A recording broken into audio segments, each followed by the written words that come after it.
오늘 주시는 하나님 말씀 시편 150편입니다. 시편 150편 말씀 함께 읽도록 하겠습니다.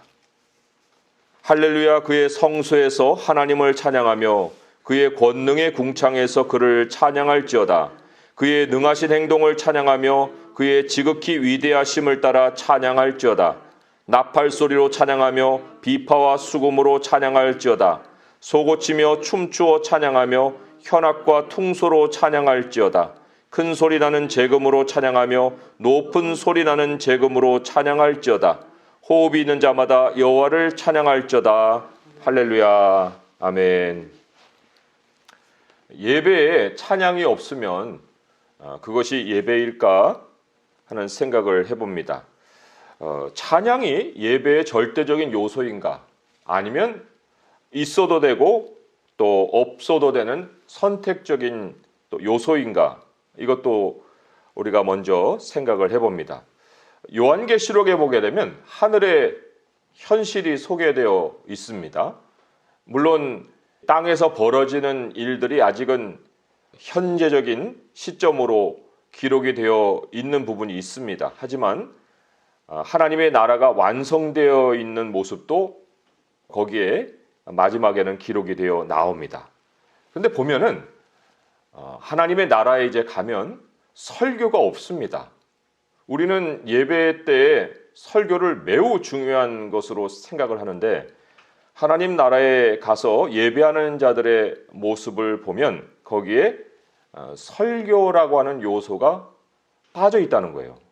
대신에 굉장히 중요한 요소로 들어가 있는 것이 찬송입니다. 찬양이라고 할 수도 있고 찬송이라고 할 수 있는데, 제가 한 군데를 찾아서 소개를 해드리면, 찾으실 분은 요한계시록 5장 말씀인데, 거기 보면은 8절에 네 생물과 24장로들이 나와요.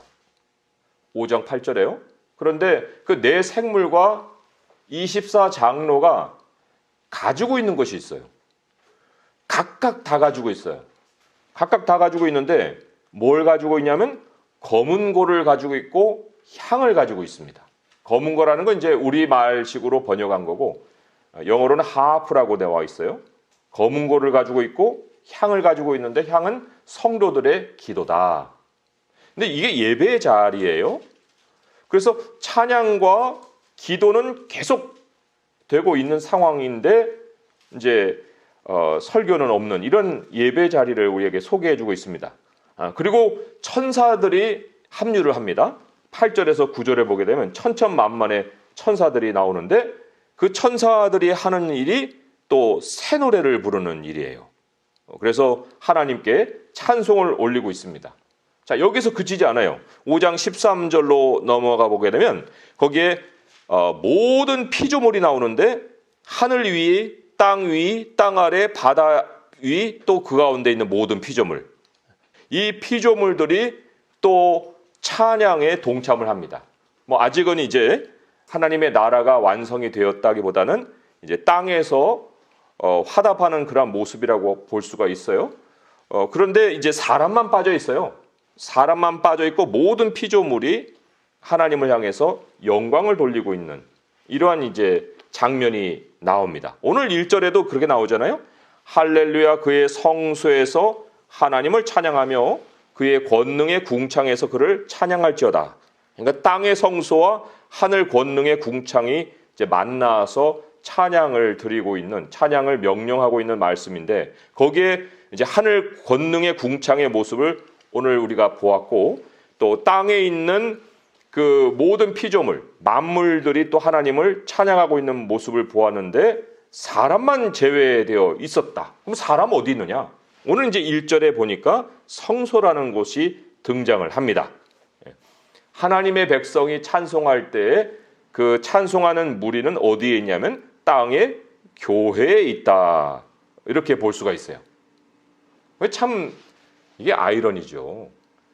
하늘에 있는 모든 피조물은 다 동참을 하고 있고, 그리고 하나님이 지은 만물도 다 찬양에 동참을 하고 있는데, 하나님의 백성만 성소 안에서 하나님을 찬양하고 있어요. 그 밖에 있는 사람들은 지금 찬양을 안 하고 있는 거예요.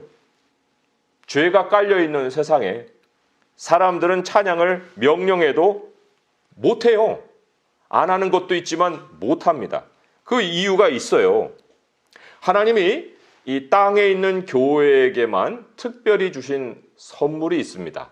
이거는 만물, 사람 외에 다른 만물에게는 주시지도 않았고 또 천사들에게도 주시지도 않은 그런 선물이 있는데, 그것이 요한계시록 마지막쯤 가게 되면은 22장에 이렇게 기록이 되어 있어요. 22장에 17절, 18절 보게 되면 이런 말씀이 기록이 되어 있습니다. 성령과 신부가 말씀하시기를 오라 하시는도다. 듣는 자도 오라 할 것이요 목마른 자도 올 것이요 또 원하는 자는 값없이 생명수를 받으라 하시더라. 이 생명수라는 거. 근데 이 생명수가 18절에 옮겨가게 되면 두루마리의 예언의 말씀이다. 이렇게도 이제 이어져 나옵니다. 그러니까 하나님의 말씀을 성경은 생명수다 이렇게 소개를 하고 있습니다. 또 성령 하나님이 진리의 영이기 때문에 성령 하나님을 또 말하는 것이기도 하지만, 아무튼 하나님이 사람에게만 주신 선물이 있는데 그게 말씀이고, 그리고 땅에서는 설교라는 거예요. 우리가 이제 성경을 읽는 것도 물론 말씀을 대하는 시간이지만 예배 자리라고 생각할 때 예배 자리에서 하나님이 주시는, 사람에게만 주시는 특별한 선물이 바로 이 설교이고 말씀이라는 겁니다. 그럼 왜 하나님이 설교를 주실까? 땅의 예배 자리에는 왜 하나님이 말씀을 증거하는 이 시간을 굉장히 중요하게 우리에게 자리매김해 놓으셨을까? 그 이유를 우리가 새겨보니까 골로새서 말씀에 그 답이 있어요. 골로새서 3장의 말씀에 16절 말씀을 보면은 이런 말씀이 기록이 되어 있습니다. 골로새서 3장 16절 말씀을 제가 읽어볼게요. 그리스도의 말씀이 너희 속에 풍성히 거하여 모든 지혜로 피차 가르치며 권면하고 시와 찬송과 신령한 노래를 부르며 감사하는 마음으로 하나님을 찬양하고, 이렇게 이제 이어져 나옵니다. 하나님의 말씀이 풍성한데 그 풍성함 속에서 무엇이 나오냐면은 찬양이 나온다. 그러니까 말씀의 역할이 뭘까? 설교의 역할이 뭘까? 그것은 찬양이 하나님을 아는 데서 나오기 때문에 하나님을 우리가 배우면서 그 안에서 하나님을 기억함이 우리 마음에 쌓여 있어 그것이 찬양으로 바뀌어 나오기 때문에 하나님이 우리에게 설교를 듣게 하시는 이유는 찬양하게 하기 위해십니다. 찬양이 목적이라는 거예요. 말씀드렸죠? 사람들은, 땅에 있는 사람들은 찬양을 안 하기도 하지만 못 하기도 한다고요. 근데 그리스도인들의 심령도요, 메마르면은 찬양이 멈춥니다. 근데 메마른다는 게 어떤 의미냐면 성령의 흐름이 멈추는 것과도 같은 거예요. 생명수가 공급이 안 되는 거예요. 그러니까 하나님의 말씀이 우리 안에 계속해서 흘러 들어오지 않으면 노래를 못 불러서 찬양을 못하는 게 아니고 생명수가 흘러가지 않기 때문에 찬양이 나오지를 않는다는 겁니다. 그래서 땅의 교회에서 설교가 강조되는 이유가 바로 찬양보다 중요해서가 아니고 바로 찬양을 준비시키기 위해서라는 거예요. 생명수를 이제 공급해주고 그래서 사람들이 하나님을 향해서 찬양할 수 있게 만들어 주시려는 하나님의 큰 선물이라는 것입니다. 오늘 그 1절의 말씀이 우리에게 실제가 되려면 그의 성소라는 곳에 하나님의 말씀이 끊임없이 선포되어야 한다는 거예요. 끊임없이 하나님의 말씀이 공급이 돼야 된다는 겁니다. 자, 제가 아까 천국에는 설교가 없다고 그랬는데 그러면 천국에는 말씀이 없어요? 아니죠. 천국에 설교가 없다는 것이지 설교자가 없다는 것이지 말씀이 없다는 게 아니거든요. 말씀 아까 우리 계시록에서 찾아봤지만 계시록 한 군데 제가 더 찾아보면은 그러면 천국에서는 누가 말씀을 전해주시느냐? 당연히 예수 그리스도가 말씀을 전해주시죠. 7장 17절에 보게 되면요, 계시록에 이는 보좌 가운데 계신 어린 양이 그들의 목자가 되사 생명수 샘으로 인도하시고 하나님께서 그들의 눈에서 모든 눈물을 씻어주실 것임이라. 이렇게 나오잖아요. 생명수 샘으로 인도를 누가 해요? 직접 하시는 거예요. 예수 그리스도께서. 어린 양이 직접 말씀으로 우리를 인도하시고 또 성령을 충만하게 채워주시는 역할을 하신다. 우리가 땅에 있는 때에도 우리가 땅에 있는 한 우리 주님이 우리에게 해주실 목자의 역할도 우리를 계속해서 말씀으로 이끌어 가시는 역할을 하시는 거고요. 그거를 이제 이 땅에서 예수님을 대리하여서 말씀을 전하는 일들이 바로 말씀 사역자들이 하는 일이라 하는 것입니다. 자, 이 찬양이 엄청나게 중요한 거예요. 중요한 겁니다. 자, 그러면 우리는 무엇을 찬양할 것이냐? 찬양의 내용에 대해서도 이 오늘 시편이 말씀을 해주고 있습니다. 2절의 말씀을 보시면은 그의 능하신 행동을 찬양하며 그의 지극히 위대하심을 따라 찬양할지어다. 찬양의 내용을 능하신 행동이라고 지금 여기에 아주 명확하게 말씀으로 소개를 해주고 있습니다. 하나님의 능하신 일. 하나님의 능하신 일이라는 것은 하나님만 하실 수 있는 일이에요. 자, 하나님만 하실 수 있는 일을 우리가 두 글자로 뭐라고 합니까? 하나님만 해주실 수 있는 일. 하나님만 하실 수 있는 일. 은혜예요, 은혜. 하나님이 은혜로 행하시는 일이 바로 하나님의 능하신 일이라 하는 것입니다. 자, 하나님이 우리에게 이제 말씀을 주십니다. 말씀을 주실 때 우리에게 무엇을 요구하십니까? 믿음을 요구하시죠. 그 믿음을 요구하시면서 뭐라고 약속해 주시냐면요. 믿는 자에게는 능치 못함이 없다. 이렇게 약속을 해 주셨습니다. 믿는 자에게 능치 못함이 없다. 영어로는 all things are possible to him that believes예요. 그러니까 이 능력이 그 믿는 사람에게서 나오는 것이 아니다. 이제 말씀의 번역을 보면 뭐 믿는 자에게 능치 못함이 없다고 해서 그 사람에게 막 능력이 확 쏟아지는 이런 의미를 말씀을 하신 것이 아니라 모든 것이 가능하다. 그러니까 하나님의 능력 있는 은혜가 역사한다는 거예요. 믿는 자에게, 말씀을 믿는 자에게 하나님의 역사가 따른다. 그러니까 하나님의 말씀이 있어요. 설교라는 것이 있습니다. 그리고는 그것을 믿어요. 그 말씀 플러스 믿음인데 이 믿음이 말씀과 부합이 되면 뭐가 따라옵니까?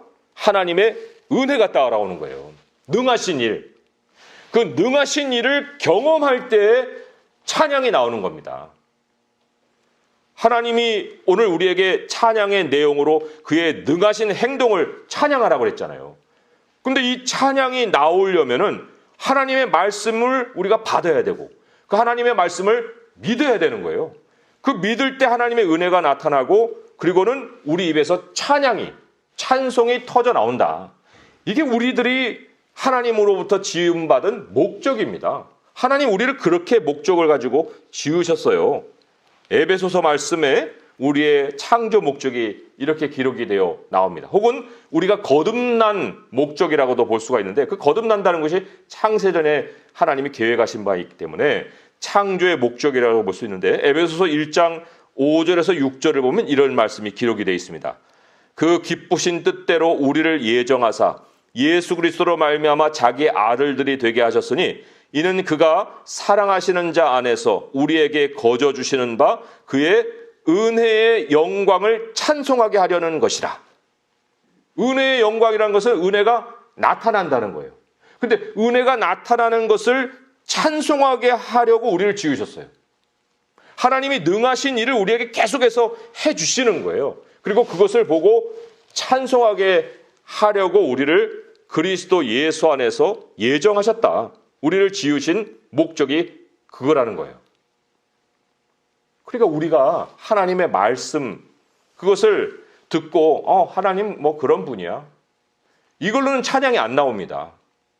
그것으로는 우리가 하나님께 노래를 부를 수가 없어요. 말씀을 듣고 믿은 결과로 하나님의 은혜를 체험할 때에 진정한 찬양이 나온다는 겁니다. 대표적으로 우리 성경에서 복음서에서 그러한 찬양을 제일 먼저 불렀던 사람이 마리아예요. 예수 그리스도를 잉태했던 그 마리아인데 그 마리아가 뭐라고 찬양을 했느냐 하면 누가복음 1장 46절에 몇 절만 읽어드리면 이렇습니다. 마리아가 이르되 내 영혼이 주를 찬양하며 내 마음이 하나님 내 구주를 기뻐하였음은 그의 여종의 비천함을 돌아보셨습니다. 보라 이제후로는 만세 나를 복이 있다 일컬으리로다. 능하신 이가 큰 일을 내게 행하셨으니 그 이름이 거룩하시다. 이 마리아가 뭐라고 고백했어요? 주의 여종이오니 주의 말씀대로 이루어지이다. 말씀을 딱 믿었잖아요. 그 말씀을 믿은 결과 잉태하는 그런 선물을 얻었습니다. 능하신 하나님의 역사를 체험을 했어요. 그리고는 이 엄청난 이 찬송을 지금 하나님께 드리고 있습니다. 이게 마리아야만 그런가? 그렇지가 않습니다. 마리아만의 경우라면야 뭐 특별한 경우겠지만 하나님을 믿은 모든 사람들이 다 하나님을 체험하고 찬양이 넘쳐서 하나님께로 갈 거예요, 앞으로. 계시록 15장의 말씀, 제가 오늘은 계시록을 굉장히 많이 인용하는데 계시록에 보게 되면 하나님께 이제 도착한 사람들의 모습이 나와요. 15장 2절에서 4절의 말씀인데 거기에도 보면 그들이 무엇을 체험했고 그래서 어떻게 하나님을 찬양하고 있는지를 여기에 기록을 하고 있습니다. 15장 2절부터 몇 절 읽어보면 이렇습니다. 또 내가 보니 불이 섞인 유리바다 같은 것이 있고 짐승과 그의 우상과 그의 이름의 수를 이기고 벗어난 자들, 그죠? 이제 하나님 나라에 간 사람들이에요. 유리바다가에 서서 하나님의 검은고를 가지고 이 사람들도 지금 검은고가 생겼습니다. 하나님의 종 모세의 노래 어린 양의 노래를 불러 이르되 주 하나님 곧 전능하신 이시여 하시는 일이 크고 놀라우시도다. 만국의 왕이시여 주의 길이 의롭고 참되시도다. 주여 누가 주의 이름을 두려워하지 아니하며 영화롭게 하지 아니하오리까. 오직 주만 거룩하시나이다. 주의 의로우신 일이 나타났음에 만국이 와서 주께 경배하리이다. 전능하신 이의 이 행하신 일을 이 사람들이 다 공통으로 찬송을 올리고 있습니다. 우리가 여기서 우리 교회에 대해서 이제 우리가 찬양단에 대한 기도를 지금도 하고 있습니다. 또 많은 교회에서는 이제 성가단이 있습니다. 성가대가 있고 찬양대가 있는데 그런데 찬양은요, 이 성가대 만들어 놓는다고 찬양이 되는 것이 아니에요. 입과 마음이 따로 놀 수가 있어요.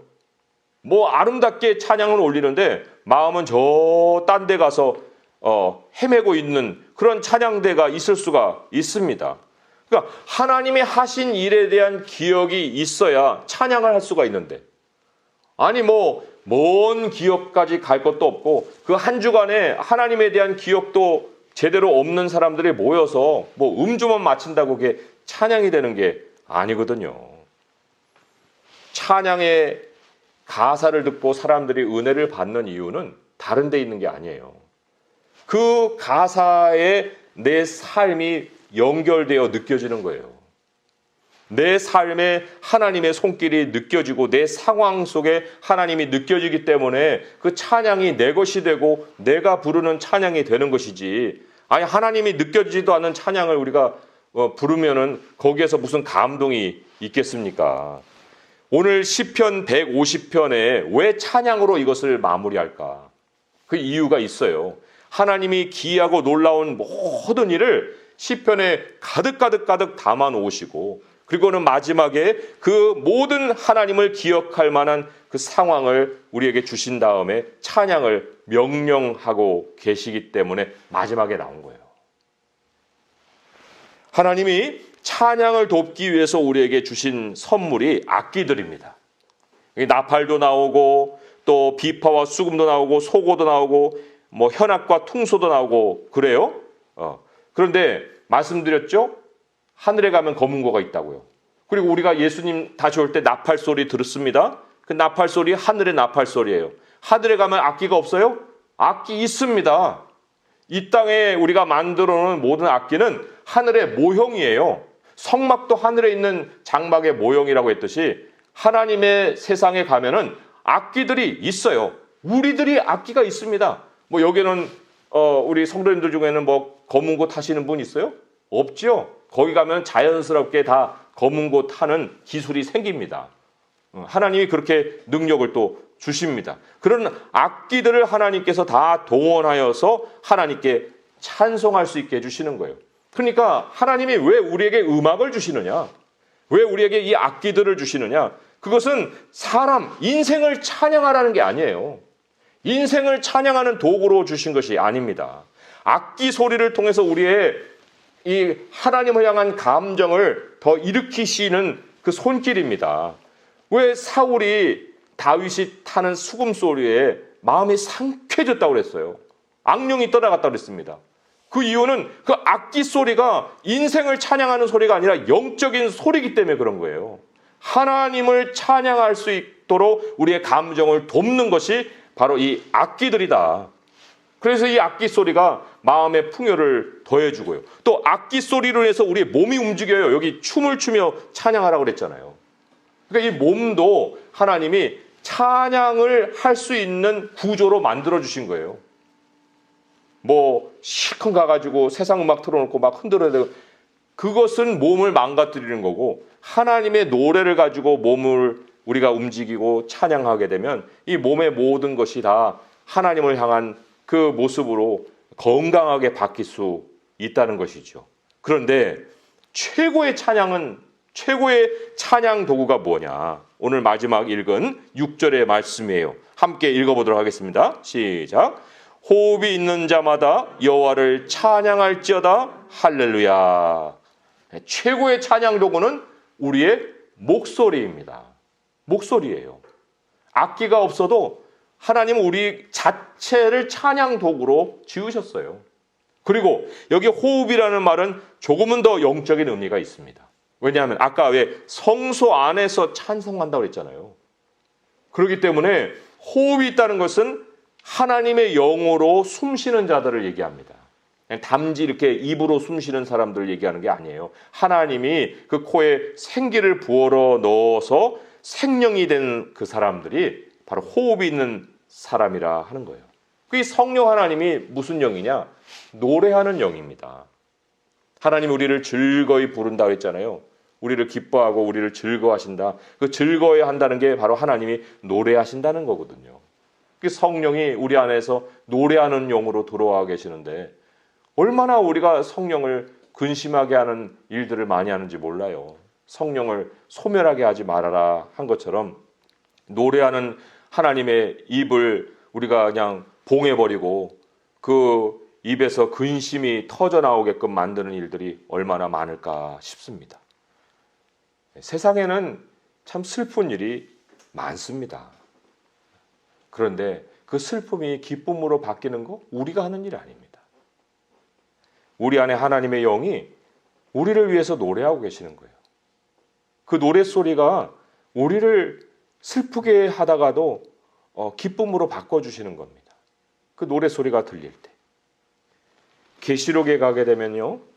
거기에 2번인가 3번에 뭐라고 기록되어 있습니까? 우리가 마지막에 가는 그 나라에는 하나님의 모든 눈물을 닦아주신다고 했어요. 거기에는 눈물 흘릴 일이 없습니다. 애통함이 없고 곡하는 일이 없고 또 아픈 것도 없고 다시는 사망도 없다고 그랬습니다. 거기에는 찬양이 있는 곳이에요. 오직 찬양만 있는 생명수와 찬양이 있는 곳이 바로 하나님의 나라다 하는 것입니다. 이 150편 마지막 6절은요. 그 천국의 완성된 모습을 우리에게 보여주는 거예요. 호흡 있는 자마다 여호와를 찬양할지어다. 호흡이 있는 자들만 하나님이 모이게 하신 그 새 예루살렘에서 하나님을 향한 찬양이 넘치는 그 나라가 우리를 기다리고 있습니다. 오늘 이제 시편을 마무리하면서 우리들의 마음의 현실을 다시 한번 돌아볼 수 있게 바랍니다. 하나님, 내 마음에 여러 눌림도 있고요. 슬픔도 있습니다. 하지만 하나님이 나에게 성령 하나님을 주셔서 성령으로 호흡하게 하십니다. 생명수가 늘 내 앞에 흐르고 있습니다. 하나님 모든 것은 하나님이 다 만들어 주셨습니다. 이제 저의 마음을 세상에 두지 않고 하나님의 영에 두고 하나님 말씀에 두어서 생명수로 항상 내 심령을 저적게 하시고 하나님을 향해 찬송과 또 믿음을 바칠 수 있게 하시고 하나님의 능하신 일을 통해서 더 찬양하는 삶이 되게 하시옵소서. 이러한 우리들의 고백을 가지고 우리 주님께 기도함으로 나갈 수 있는 성도 될 수 있기를 주님의 이름으로 축원드립니다. 기도하겠습니다. 하나님 아버지, 우리 주님의 말씀은 창세로부터 계속하여서 우리에게 선포되고 있습니다. 아버지 하나님, 우리가 믿음을 둘 곳이 없어 방황할 때 하나님의 소리가 우리를 부르십니다.